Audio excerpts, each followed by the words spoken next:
I want to talk to you today about obstacles. What do you think of and feel when you hear the word obstacle?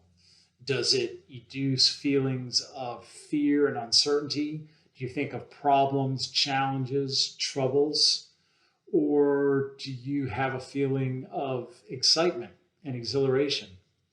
I did my first Tough Mudder about a year ago. If you're not familiar with the Tough Mudder event, it's literally an obstacle course in these large event venues with pools of mud and electric wire that you have to crawl underneath through mud, and ramps that you have to run over, and these huge wooden walls that you've got to climb over and get yourself over. And actually, you do it as a team. And there are people that are huge fans of these events. For what it's worth, the team that I was in, we all managed to get through the entire track, if you will, or the entire course. And we all had a great time. If you haven't done it, I actually encourage you to consider doing it. I did it at the age of 51, and I'm in okay shape, but I can assure you, if you're in any kind of shape, you can probably get through it. But I want to use that as an example to talk about obstacles. My name is Chris White, the author of The 6 Habits of Highly Effective Sales Engineers and creator of DemoDoctor.com, a website dedicated to the growth and development of sales engineers. In a recent video, I talked about the goal of the role of technical pre-sales, and specifically the goal of a sales demonstration is to get the technical win. Today, I want to talk about some of the obstacles that we face in attempting to get to the technical win. Probably the biggest obstacle that I've run into over the years is walking into a demonstration or a customer presentation ill-prepared. Why does that happen? Well, sometimes the sales counterpart that I'm working with doesn't provide me with the information that I need to be effectively prepared. Maybe it hasn't been qualified enough. Maybe we just don't know enough about that organization or the individuals who are going to be there. Sometimes the customer doesn't give us enough information. Maybe they don't know themselves, or maybe they're holding their cards very close to the vest. Other times they just misrepresent what it is that they're trying to do, or what their primary interests are. Sometimes it's our fault. Sometimes it's our mistake, and we didn't do the due diligence necessary to collect the information we needed. What are some of the other reasons that a demo fails, that we fail to get the technical win?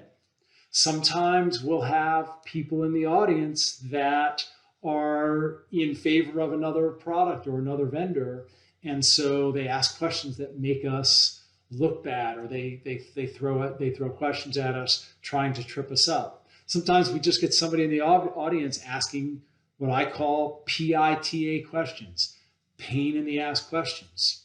Sometimes the software, the product, the solution can't meet their requirements, can't meet their objectives, and we sort of get caught off guard or caught by surprise. Sometimes new people show up into the meeting, or people show up to the meeting that we didn't expect, and they have a different set of requirements or a different set of objectives that we weren't prepared for. Sometimes we just don't click with our audience or with the prospects. And sometimes the demo just misses the mark. There are times when, for whatever reason, the chemistry is just not right in the room. Sometimes we have technical difficulties. Sometimes the product fails at the worst possible time. I'm sure you have a long list of obstacles that you could come up with, and things that happen in the context of a demo that prevent you from getting to the technical win and achieving the goal. One of the observations I want to share with you is that although a lot of these obstacles might seem like they're outside of our control, I believe the opposite is true. I believe that most of the obstacles that we might encounter in the context of a demo are largely within our control, and highly avoidable. Let's take being ill-prepared.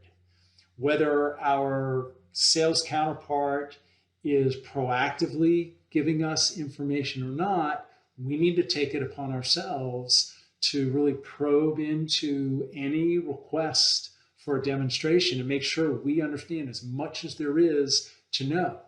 We also need to proactively ask for the opportunity to do some discovery of our own with the customer. And when we do discovery with the customer, we need to make sure we understand, who is this individual? Do they seem to have a complete representation or an accurate representation of the entire group that's going to be there? And we need to find out who, in fact, is going to be there and what interests are they going to have? What perspectives are they going to have? We need to take that on ourselves. And then when we're standing in front of the customer or doing something live over the web, when we're thrown those difficult questions, we need to be prepared for those difficult questions. We need to know how to think on our feet. We need to learn the skills of delicately handling difficult situations. So the point of today's message is there are going to be obstacles that get in our way between where we start a sales conversation or demo and the destination, which is to get the technical win. And I believe that most of the obstacles that we encounter are actually within our control.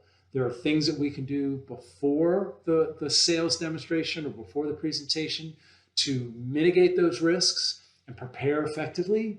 And then there are things that we can do mid-flight to handle things as they come. So what I want to leave you with is, first and foremost, take a moment in this next week and think through some of the obstacles that you bump into in the context or in the course of a demo.